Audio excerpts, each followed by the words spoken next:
Kepala Badan Perencanaan Pembangunan Daerah Provinsi Kalimantan Selatan, Arya Dinor, menjelaskan makna gerbang logistik Kalimantan adalah upaya agar Kalimantan Selatan sebagai pedagang dan juga produsen.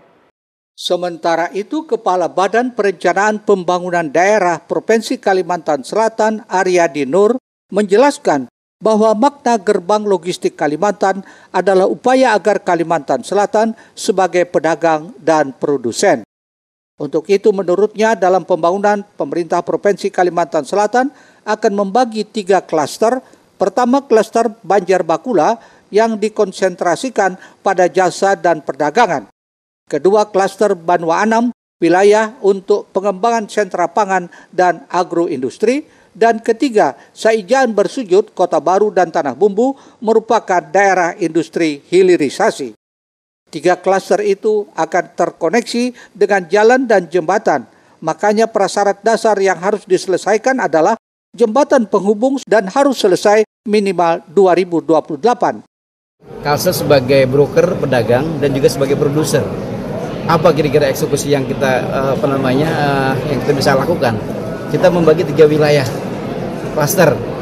Pertama, wilayah Banjar Bakula, ya. Banjar Bakula kita konsentrasikan pada jasa dan perdagangan. Ya. Kemudian ada klaster Banua 6. Itu adalah klaster wilayah untuk pengembangan sentra pangan dan agroindustri. Ya, hilirisasi agronya. Yang ketiga, itu Saijaan Bersujud, klaster Saijaan Bersujud. Itu Kota Baru dan Tanah Bumbu, itu adalah daerah industri.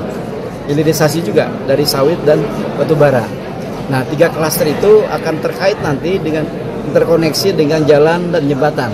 Ya, makanya prasyarat dasar yang harus kita bangun hari ini, kita selesaikan adalah pembangunan jembatan penghubung harus jadi.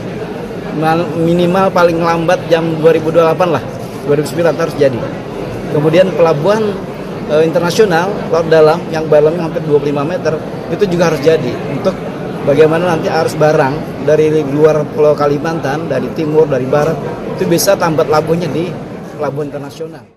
Pihaknya juga menambahkan saat ini kawasan ekonomi khusus di kawasan ekonomi Jorong sudah memiliki daya tarik bagi investor, yakni investor dari Cina yang akan menanamkan modal kurang lebih 7 triliun dan dampak dari investasi tersebut dapat mendukung pertumbuhan ekonomi 1,5 hingga 2%. Untuk itu pihaknya menghimbau kepada kawasan ekonomi lain seperti di Tabalong dan Tapin agar bersama-sama menawarkan serta mempromosikan potensi daerahnya agar investor tertarik berinvestasi. Muhail, Banjar TV.